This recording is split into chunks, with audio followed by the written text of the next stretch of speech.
Udumo kuNkulunkulu kweliphezulu nokuthula emhlabeni kubantu abathokozelwa nguye.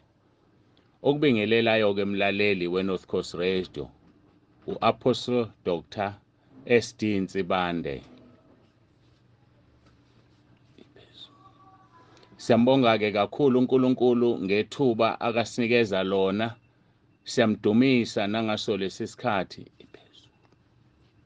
Siyamdumisa kuNkulunkulu nangaso lesisikhathi asinikeza sona kuba sikwazi ukuthi sihlangane. Sibonge kakhulu ke kumpangazitha umpostoli uMakhanya ngiyaxolisa obekade khona phakathi kwethu engimlandelayo njengamanje. Ngihlala ke esihlalweni esifudumele nesihlalo esishisayo ngendlela emangalisayo. Udumo lonke silinikeza uNkulunkulu. Kwangathi uNkulunkulu angambusisa kakhulu. Sidlile nami bengidrive ngisendleleni ayingadla kwelikamoya. Sibonga kakhulu ke umsakazo, imanagement, ikomiti, ibhodi ngokusinikeza leli thuba lePastors Marathon eqalayo namhlanje. Simbonga kakhulu uNkulunkulu ngalomsakazo. Ngiyakhuleka ukuthi uNkulunkulu abusise nabasakazi nabo bonke abenza lo msakazo ukuthi ukwazi finyelela kuwena mlaleli ekhaya. Sibonga kakhulu. Ngiyacela ukuthi sikhuleke. Ngingakafiki lapho mhlamba ngichaza ukuthi ngiqhamuka ke ebandleni ekuthiwa kusentabeni yendlu kaJehova kuyabonelelwa. Silaphaya eMkhayideni. Ngiphinde intaba yendlu kaJehova kuyabonelelwa laphaya eMkhayideni. Ngiyacela ukuthi ngikhuleke. uJesu Kristu inkosi. Baba, egameni likaJesu ophilayo, uNkulunkulu wethu onomusa, sibonga ithuba ukuba semoyeni. Ngiyacela Nkosi ukuthi ubusise imanagement, ubusise ileadership yalomsakazo, ubusise Nkosi abasebenza khona, bonke Nkosi abenza ukuthi izinkonzo zikwazi ukufinyelela kubalaleli emakhaya. Siyabonga ngabalaleli osiphe bona ngoba ibona basemqoka. Ngaphandle kwabalaleli umsakazo ngeke ukwazi ukuya phambili. Siyawukhulekela kuba isibusiso sakho sihlale phezulu kwalomsakazo. Uzungeze ngemuva nangaphambili, ubeke isandla sakho phezulu kwawo njengoba ushilo ezwini lakho kuMahubo 139 uverse 5. Ngiyacela ke Nkosi ukuthi ube phakathi kwethu nakuyo lenkonzo. Sibonga kakhulu ngenceke yakho ubaba uMakhanya osimlandelayo. Mbusise Nkosi kakhulu. Udumo lonke silinikeza wena namanje kuze kube phakade ngoJesu Kristu inkosi yethu. Amen. Itheme ke sinikeziwe la emsakazweni incwadi kaJoel uchapter 2 mawuqala kuverse 25 udine kuverse 27. Iyona theme esinikeziwe leyo. Ngakho ke ngiyathanda ukudizelela ke ukuthi ezinkonzweni engizoba khona phakathi kwenu ngazo ngizogxila kulawo mavesi Joel chapter 2 uverse 25 kuya ku27. Iwona kamavesi engizogxila kuona. Namhlanje sizogxila kakhulu kuverse 25 sibone ukuthi yini umoya ongcwele angasembulela yona. Kufundeka ke kanje Joel chapter 2 uverse 25. Mhlamba ngiwafunde onke ngoba usuku lokuqala bese ke ngigxila ke kuverse 25. Ngiyakubuyisela kini iminyaka eyadliwa yisikhonyane nezinkumbi nenkasa nesibotho, impi yami enkulu engayithuma phakathi kwenu. Verse 26.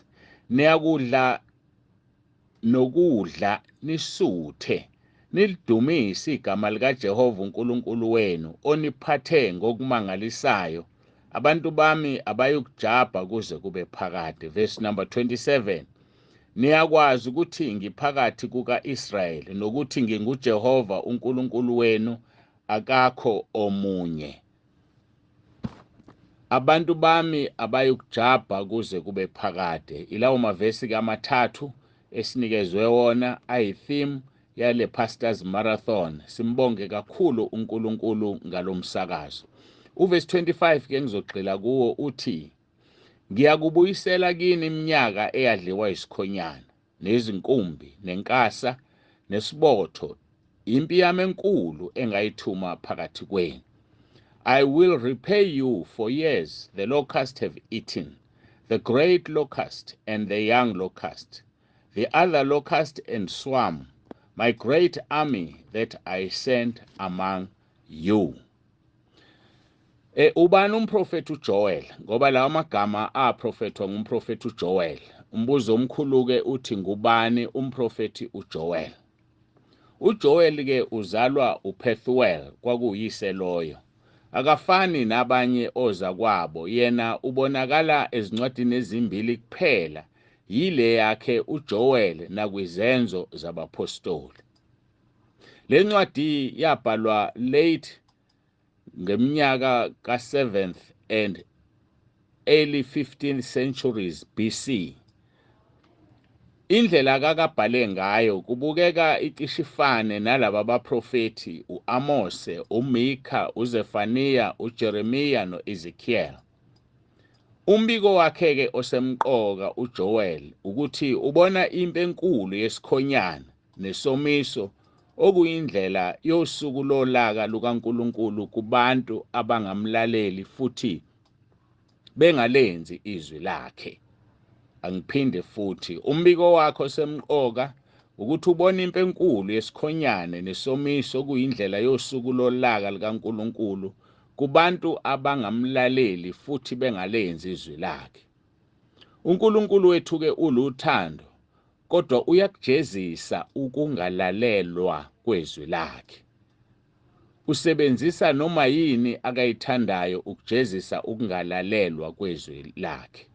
Lapha-ke sibona esebenzisa isikhonyane. Ngiyathanda ukuthi-ke sibheke enye insizwa noma enye inkosi yokuqala yakwa-Israyeli eyephuca ubukhosi ngenxa yokungamlaleli uNkulunkulu, ngoba ayikho into esemqoka kuNkulunkulu njengokulalelwa kwezwi lakhe. Siyazi-ke izwi lakhe lingulizwi, ulizwi inkosi yethu Jesu Kristu waseNazaretha. So ukungalaleli izwi likaNkulunkulu kunesijeziso esimangalisayo. Nalabantwana bakwa-Israyeli uprofetha nje uJoel ukuthi iminyaka yabo iyobuya yadliwa yisikhonyana ngoba babe kade sebejezisiwe, bejeziselwe ukungalilaleli izwi likaNkulunkulu. Masibheka-ke le nkosi yokuqala yakwa-Israyeli uSawule, lapha ku-chapter 15 uSamuel wokuqala, siyathola ukuthi uJehova Sebawothi ngomlomo kaSamuel umprofeti wakhuluma kuSawule. Wathi, hamba manje unqoba ama-Amaleki, uchithe impela konke anakho, ungahawukeli, kepha bulala abesilisa nabesifazane, nezingane nabancelayo, nezinkabi nezimvu, namakamela nezimbongolo. Uma-ke uhlolisisa umbhalo uzothola ukuthi uNkulunkulu wayekade enqumile ukuthi ama-Amaleki uzowaqeda phansi kwezulu, ufuna ukulisula igama lama-Amaleki liphele.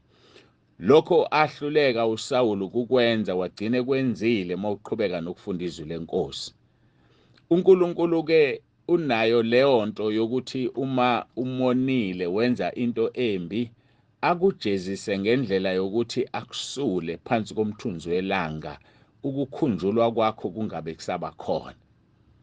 Nangu-ke uNkulunkulu etshela uSawule ukuthi akahambe ayonqoba u-Amaleki, amchithe impela, achithe konke anakho, angahawukeli, abulale abesilisa nabesifazane, nezingane nabancelayo, nezinkabi nezimvu, namakamela nezimbongolo.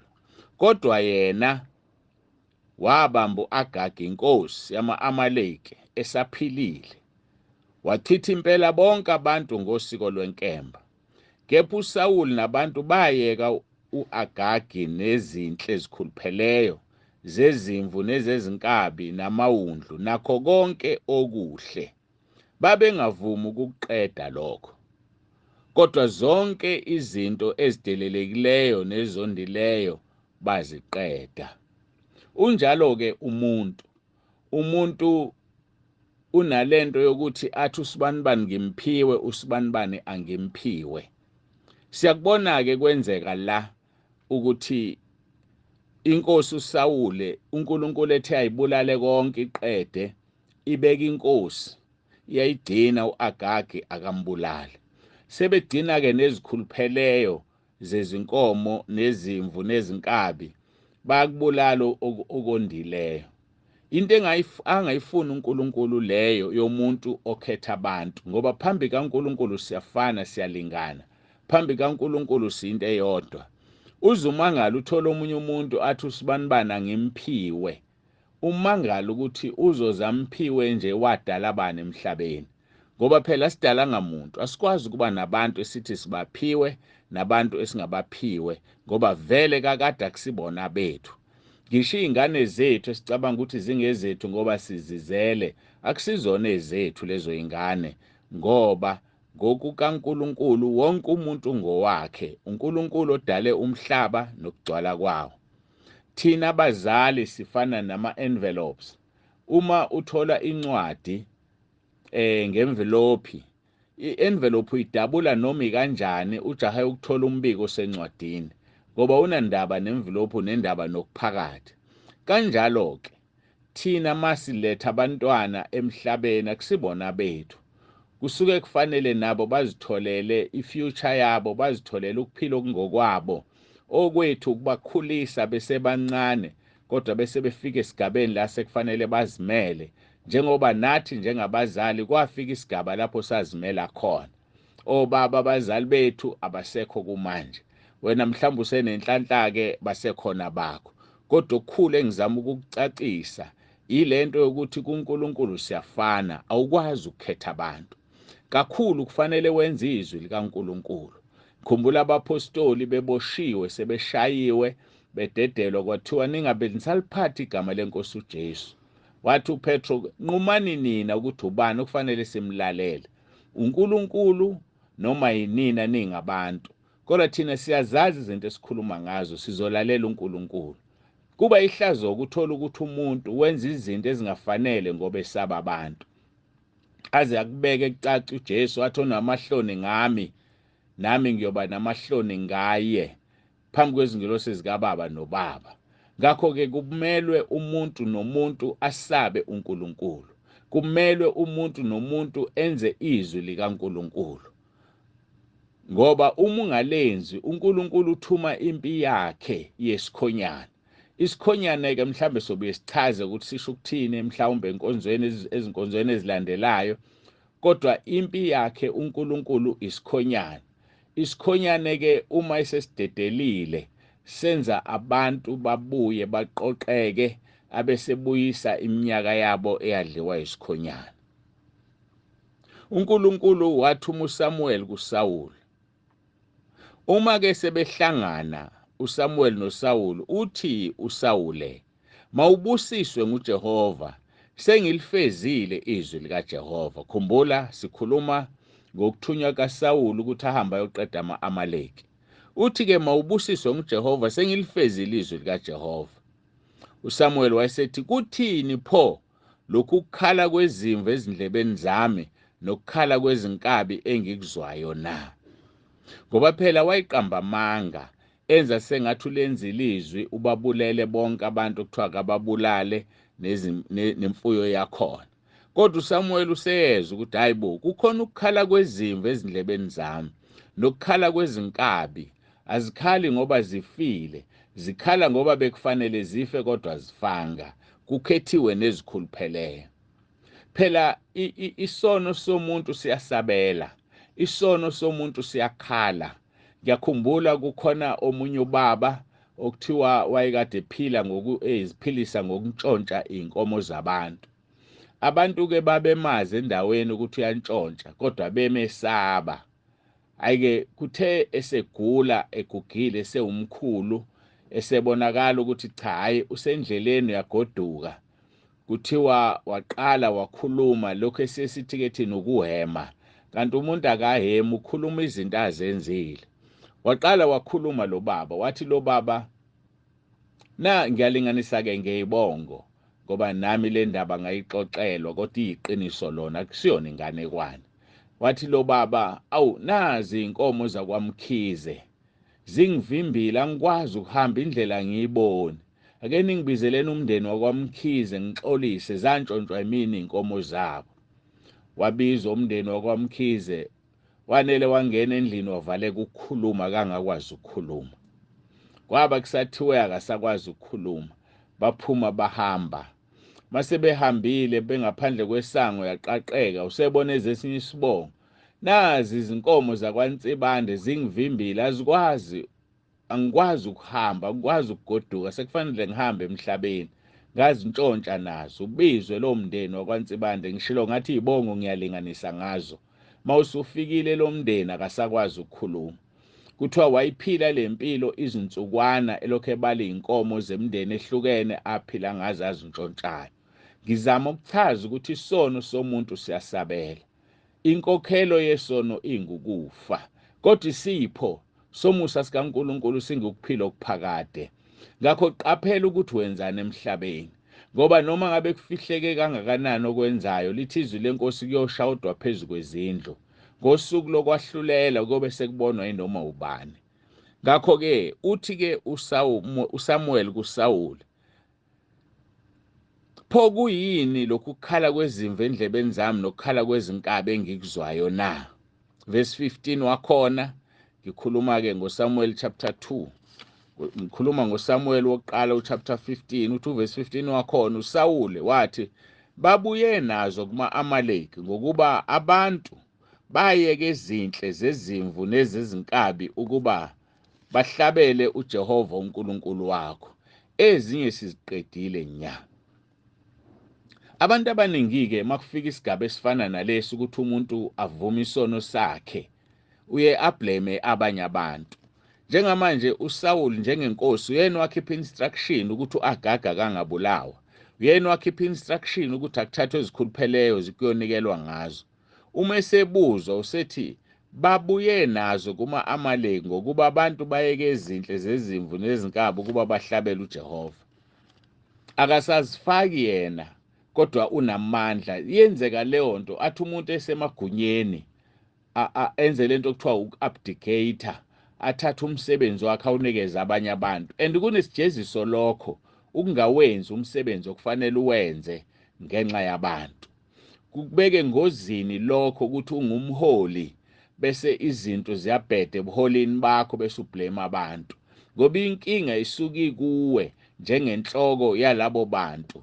Khumbula phela no-fish ubola kusukela ekhanda, uqala ekhanda ukubola, fish rot from the head. Uma uqala ekhanda ukubola ufish, ukuthi zonke izinto ziqala kumholi bese ziyehla zehlele ebandleni. Ngakho-ke yikho kufanele sibe isibonelo njengabaholi emabandleni esiwaholayo, ukuze kube lula ukujezisa ukungalalelwa kwezwi likaNkulunkulu, ngoba wena njengomholi uyalilalela izwi likaNkulunkulu.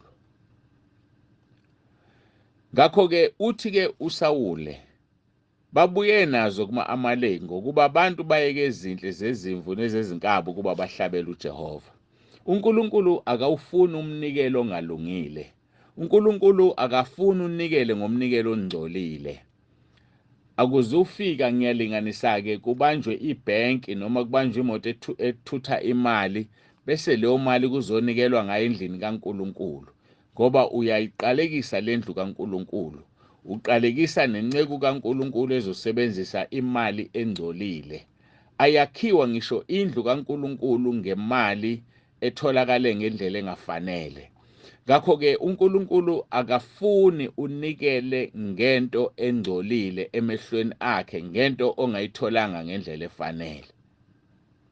uSamuel-ke useyaqhubeka usethi-ke kuSawule kuverse 19, awulalelanga ngani izwi likaJehova, kepha watheleka phakathi kwempango wenza okubi emehlweni kaJehova na?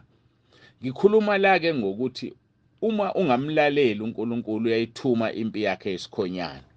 Yingakho-ke etshela abakwa-Israyeli ngomlomo kaJoel ethi, ngiyakubuyisela kini iminyaka eyadliwa yisikhonyane, neyadliwa izinkumbi nenkasa nesibotho. Lokho kwakuyimpi yami enkulu engayithuma phakathi kwenu. uNkulunkulu uyakujezisa ukungalalelwa kwezwi lakhe. Nathi njengezinceku zikaNkulunkulu usinikile lawo mandla. Mawufunda abaseKorinte besibili, qala uchapter 10 uqala kuverse 3 uya ku6, likubeka kucace lithi noma sisenyameni kodwa siphiwe izikhali ezinamandla. Lezi zikhali zinamandla okuba simelane futhi sibhekane nakho konke okuziphakamisela ekungamlaleleni uNkulunkulu. Siphiwe igunya namandla okujezisa ukungalalelwa kwezwi likaNkulunkulu ukuze kuthi uma ukulalelwa kwabazalwane sekuphelelisiwe bese siyakujezisa ukungalaleli. Siyakuthumba ukungalaleli sikuthumbele kulaleleni izwi likaNkulunkulu. Ngakho-ke ayikho into angayifuni uNkulunkulu njengokungalalelwa kwezwi lakhe. Ngisho umoya ongcwele uqobo iyodwa into emxosha kumuntu ukungalaleli. Umoya ongcwele akaxoshwa yisono. Umoya ongcwele akaxoshwa ukuthi usuwenzeni. Umoya ongcwele uthi uqala wona kube kukudala ehambile ngoba uxoshwa ukungalaleli kwakho. Ufike ufisa ukwenza into athi umoya ongcwele owami akayenzi lento. Uqhubeke wena uyenze. Ngesikhathi usuqhubeka ekubona ukuthi uyaqhubeka uqhubekela phambili avela kushiye ahambe. Kusho ukuthi akaxoshwanga ukona kwakho, uxoshwe ukungamlaleli kwakho. Uthe uqale wona nje kwakukudala esehambile kuwena. Okulukhunike ukubuya kwakhe. Ngisho usukhala inyembezi, usumfuna akulula abuye kodwa uyabuya ngomusa kaNkulunkulu. Ngoba sinomoya ongcwele, sinobuNkulunkulu kuthina ngenxa yomusa kaNkulunkulu. Khulumile umpangazitha wathi wacula umvangeli uJimmy Swaggart washo wathi mercy rewrote my life. Konke esikwenzayo kungumusa kaNkulunkulu. Konke sinakho kungumusa kaNkulunkulu. Uma ungakhumbula lokho ukuthi ungadlali ngomusa kaNkulunkulu kuyokusiza ngendlela emangalisayo. Asiqhubekeke nendaba yethu. Sithola uSamuel ke ethi awulalelanga ngani izwi likaJehova kepha watheleka phakathi kwempango wenza okubi emehlweni kaJehova na. Lithi izwi lenkosi uSamuel wathi uJehova uyenamela yini iminikelo yokushiswa nemhlatshelo njengalokho enamela ukulalelwa kwezwi lakhe kwezwi likaJehova na. So la sibuka ukuthi uNkulunkulu akanandaba akabribwa, awuzunikela ngoba uthi uyaxolisa kuNkulunkulu. uNkulunkulu akenameli iminikelo yokushiswa nemhlatshelo kodwa unamela ukulalelwa kwezwi lakhe kuqala. Ngoba uma ulalela izwi lakhe ngisho sekutshela ethamba uyonikela uzohamba uyonikela ngoba ulalela izwi lakhe. Kodwa musunikela ngoba uthi ucela uxolo ngesono sakho, akadizelwa uNkulunkulu, akabribwa uNkulunkulu. Kusho njalo kumprofeti uSamuel, uJehova uyenamela yini iminikelo yokushiswa nemhlatshelo njengalokho enamela ukulalela kwezwi likaJehova na. Bheka, ukulalela kuhle kunomhlatshelo nokuqaphela kuhle kunamanoni ezinqama. Ngokuba ukwambuka kunjengesono sokubhula nenkani ifana nokukhonza izithombe amatherafu. Ngokuba ulahlile izwi likaJehova naye ukulahlile wena ukuba ungabe usaba inkosi. Yabona ke inkinga leyo ukungamlaleli uNkulunkulu kwenza kube nezinto ezikulahlekelayo. Ezinye zazo wawuzinikwe uye, ezinye zazo ebezikuwe nje njengesidalwa sikaNkulunkulu esithema sivela wasinikeza sona. Ngisho ukuthini ke mangisho njalo? Sithema sidalwa uNkulunkulu wasinikeza amalungu omzimba, unesandla, unenyawo, unamehlo, unakho konke. Kodwa uma ethanda uNkulunkulu ngokungamlaleli angakuphuca lezi zinto. Sasesiphiwa iziphiwo zikamoya. Uma ungamlaleli uNkulunkulu uyakuphuca lezi zinto. Bengichaza ukuthi uma ungamlaleli uNkulunkulu uyakujezisa. Ngesikhathi sikaJoel wayekade ebajezisile ngokuthumela impi yakhe isikhonyane. Uthumela isikhonyane nje ngoba abamlalelanga abantwana bakwaIsrayeli. Mlalela uNkulunkulu.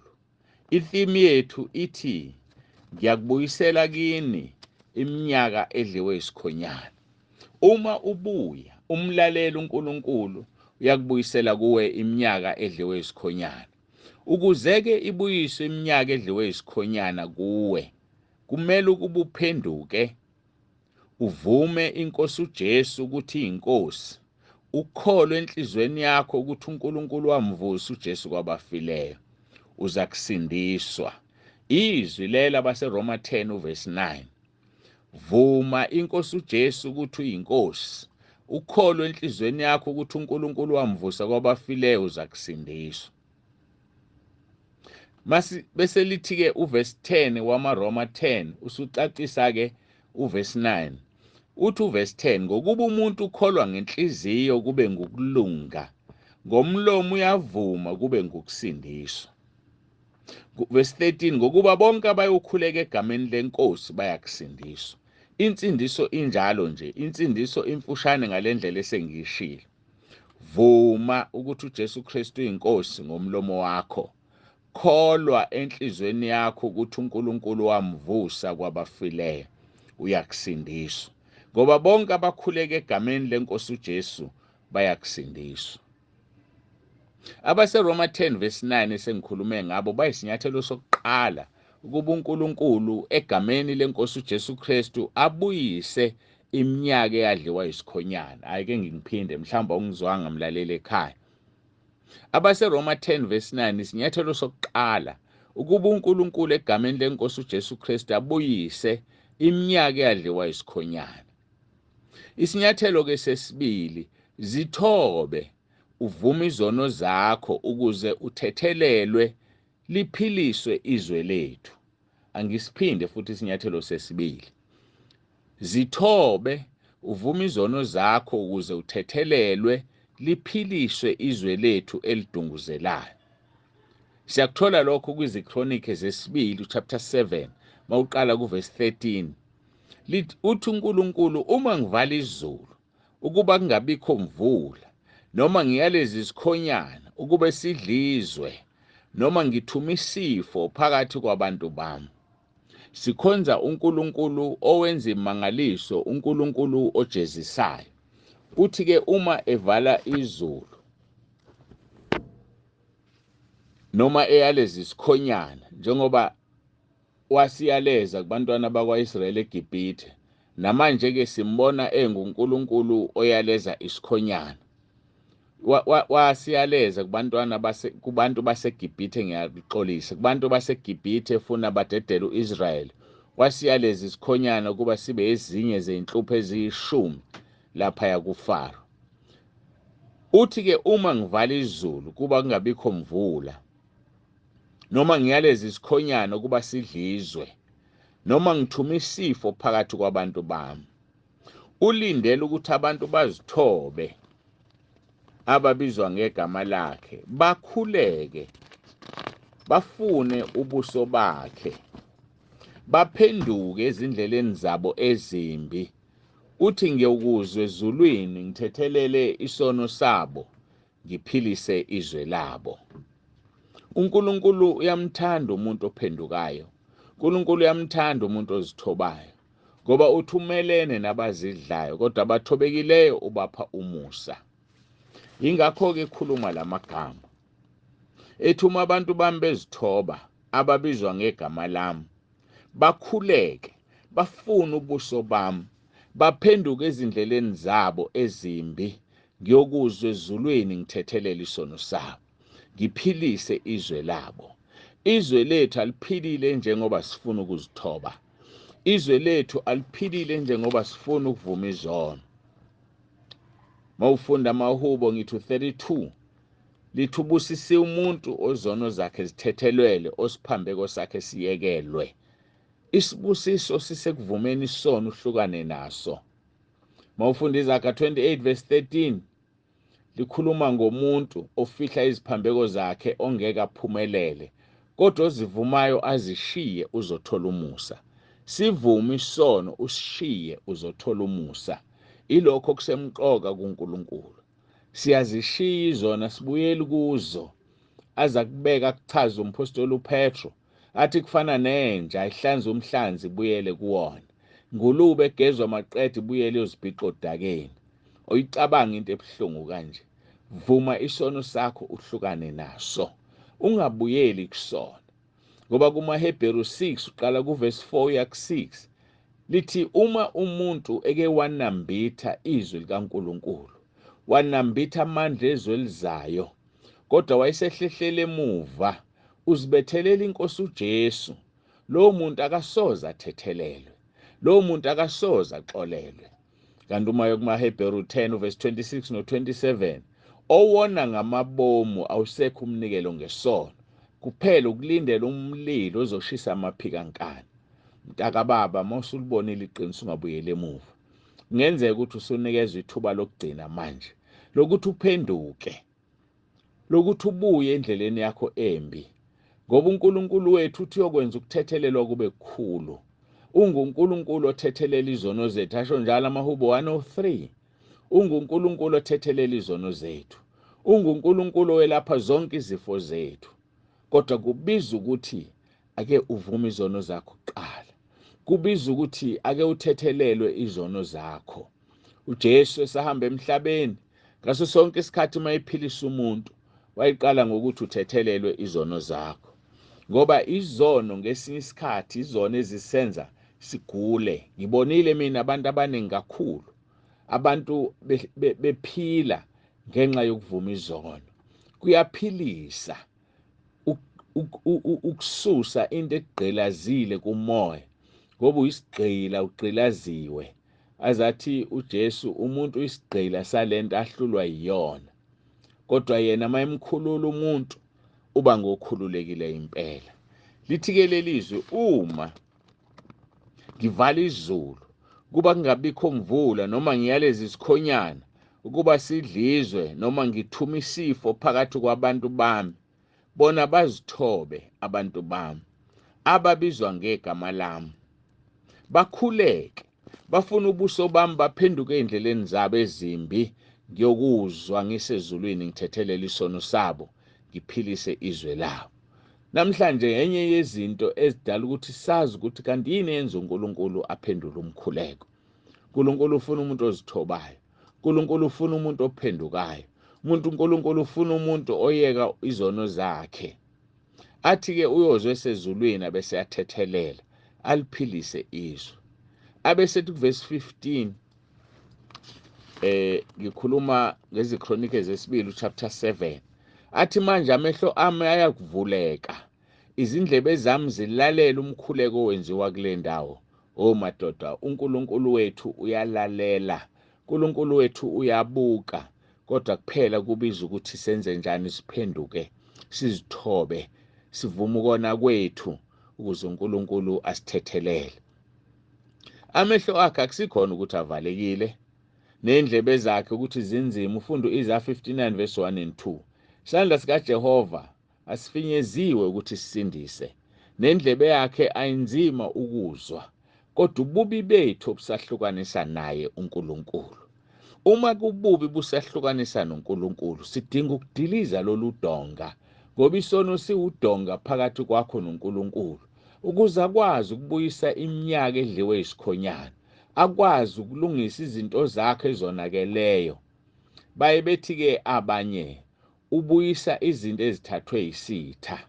Mina-ke ngeshwa ngiyaphikisana nalowo mbono, ngoba sikhonza uNkulunkulu odalayo, akabuyisi izinto edliwe uSathane, ngoba phela seziyi-second hand, kodwa uzokunikeza ezintsha ngoba uyadala, aza kunike ngaphezulu kwalezi ebezithathiwe, ngoba yena uyayibuyisa iminyaka edliwe yisikhonyane. Mayebuyisa phela kusho ukuthi akabuyisi ukuhlupheka obunakho ngesikhonyane, kodwa ubuyisa bese kuba iminyaka emihle nemnandi. Yingakho ngithi akabuyisi izinto ezithathwe yisitha, akabuyisi izinto ezidliwe uSathane, udala ezintsha ezikufanele zibe yi-first hand kuwe, kungabi yi-second hand. uNkulunkulu akasebenzi ngamasekeni, uNkulunkulu usebenzisa i-first grade, uNkulunkulu usebenzisa into akunikeze yona. Abesevula amehlo akhe, avula izindlebe zakhe ukuba zilalela umkhuleko owenziwa kule ndawo. Athi manje sengiyikhethile ngayingcwelisa le ndlu ukuba igama lami libe khona lapho kuze kube phakade. Siyazi uNkulunkulu akahlale ezindlini ezenziwe ngezandla, usuke seyikhethile le ndlu ewuwena, ngoba phela wena uyithempeli likaMoya oNgcwele, uyithempeli likaNkulunkulu. Uma udlala uganga ngethempeli likaNkulunkulu ulichitha, naye uNkulunkulu uzokuchitha. yazi ukuthi uyithempeli likaNkulunkulu, awunalo ilungelo lokwenza noma yini oyithandayo kuleli thempeli ngoba uNkulunkulu uzokuchitha. Uyakungcwelisa ke uma wena usuzithobile waphenduka, akungcwelisa abeka igama lakhe kuwe kuze kube phakade. Athi amehlo ami nenhliziyo yami kuyakuba khona lapho isikhathi sonke. Amehlo ami nenhliziyo yami kuyoba khona lapho isikhathi sonke. Uma ke ufuna kubuyiswe iminyaka eyadliwa yisikhonyane, zithobe, khuleka, vuma izono zakho, ufune ubuso bukaNkulunkulu, uphenduke. Ziwu5 lezi zinto. Njengoba ziwu5 lezi zinto, u5 ezwini lenkosi usho umusa kaNkulunkulu. Ngakho ke ngomusa kaNkulunkulu esiwunikeziwe, yenza umusa kaNkulunkulu, zithobe, khuleka, vuma izono zakho, funa ubuso bakho, phenduka. uNkulunkulu uzobuyisa iminyaka yakho edliwe yisikhonyane. Sengifikile emaphethelweni enkonzo, ngiyafisa ukuthi ngikhuleke. Baba, egameni elihle lomfelwethu Jesu, uNkulunkulu wethu onomusa, nampa abalaleli behlezi belalela ezindaweni ezihlukeneyo, abanye basemotweni, abanye benza imisebenzi abayenzayo, abanye bafaka ama-earphones ngoba bewuthanda lo msakazo, i-Catch the Wave, Sinqaka Igagasi, North Coast Radio. Siyacela-ke Nkosi ukuthi izwi lakhe selitshaliwe liwenze umsebenzi.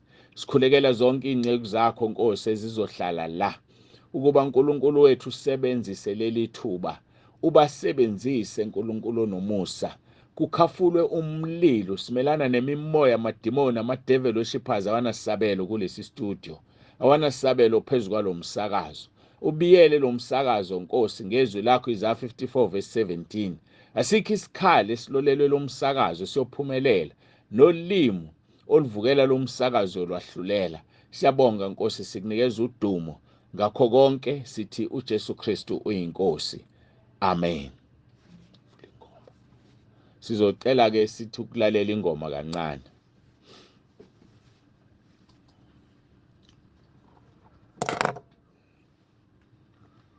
Likhona yini ithuba labantu ukuthi bafone ukuthi likhona. uJesu Kristu uyinkosi, mlalele ekhaya. Kuno WhatsApp group okhona obizwa ngokuthi ikhaya lezwi, engisebenza kuona kakhulu. Ngo-2020 kuvalwa izwe, uNkulunkulu wangivulisa lo WhatsApp group. Ngeke ngakhuluma ngawo kule minyakana kwi-Pastors Marathon. Isikhulileke le group, ama-group awu-10 anama-participants awu-5,200. Nawe uma uthanda ukuba ingxenye, ungathumela igama lakho nesibongo nendawo ohlala kuyo, uWhatsApp kule namba engizokunikeza yona, u-064 953 2148. Ngiphinde, u-064 953 2148. WhatsApp loyo, ungafoni, inamba yokuWhatsApp kuphela.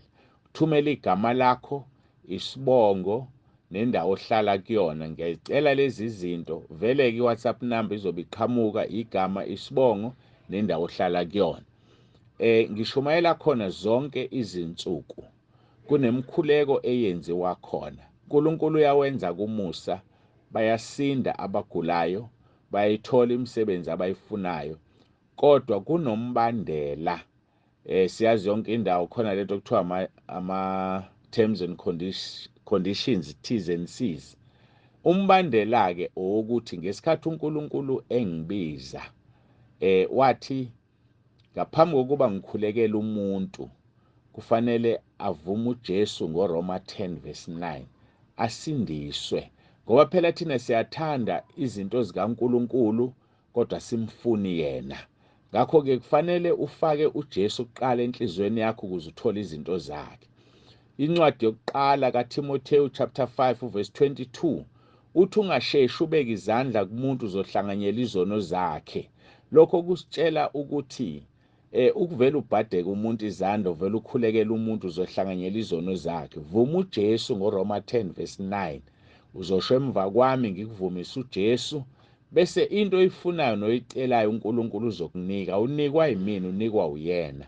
Ngakho ngifisa ukuyicacisa ke leyo nto. Yiyo lento eyenza igroup inkhule, baningi dominateile KZN, province elandelayo iGauteng, bese kulandela iEastern Cape, bese eba khona ke namanye oMpumalanga province no Western Cape bakhona, khona neFree State, sengithi Rustenburg, iLimpopo neNorthwest. Khona ke nabaseSwazini. Bakhona baningana futhi impela eSwazini. Bakhona nabaseZimbabwe. Bakhona nabaphesheya kwezilwandle abakhuluma isiZulu abasuka la beyosebenza emazweni ahlukeneyo, Ireland, United Kingdom, nakhona koDubai bakhona. So uNkulunkulu uyasebenza ngendlela emangalisayo. Abagulayo bayaphiliswa ngegama lenkosi uJesu Kristu, bephiliswa uyena. Nabafuna imisebenzi, nabangathola abantwana, noma yini ofisa ukuyicabanga, phela indodana kaNkulunkulu enguJesu Kristu waseNazaretha iyimpendulo yakho konke. So mawuthanda ukuthi ungene kule group, akungenwa ngamali, uyazingenela nje ngoba amadatha akho, uthola inkonzo zonke izinsuku. Mawusanda ukungena ke khona inkonzo engizithatha njenge basic engikuthumelela zona ezininganyana. Lezo nkonzo ke zizokusiza kakhulu ukhule njengomntwana kaNkulunkulu. Akukhishwa umuntu ebandleni lakhe. Lo WhatsApp akulona ibandla, yikho ubizwa ukuthi ikhaya lezwi. Mina ibandla engisuka kulona kusentabeni yendlu kaJehova kuyabonelelwa, lila eMkhaydeni. uNkulunkulu selikhulisile, linama branch awu10 asekhona njengamanje. Baningi abantu bawacela ama branch ezindaweni zawo. Ngakho ke mntaka baba, uma uthanda ukukhula kumoya, ngizobona ngoWhatsApp wakho ku 0649532148. Ungafoni ngoba ngibhizi ngendlela emangalisayo, ucingo lwakho ngeke lubanjwe muntu. Ngivuka ngo3 o'clock ekseni ngize ngilale ngabo 11-12 ngenxa yokuba busy ngoWhatsApp. Mhlambe ngelanga on average ngikhuluma nabantu abala ku300. So ke nawe ke mawuthanda ukuba ingxenye, akugcwali kwaJesu. Woza ngiyakumema, uJesu Kristu inkosi. Ngivula ithuba ke labantu abafuna imikhuleko manje ukuthi ungafona ukhulume njengamanje osestudio umpostoli dokotela uSD Nsibande oqhamuka entabeni yendlu kaJehova. Kuyabonelelwa, uJesu Kristu uyinkosi.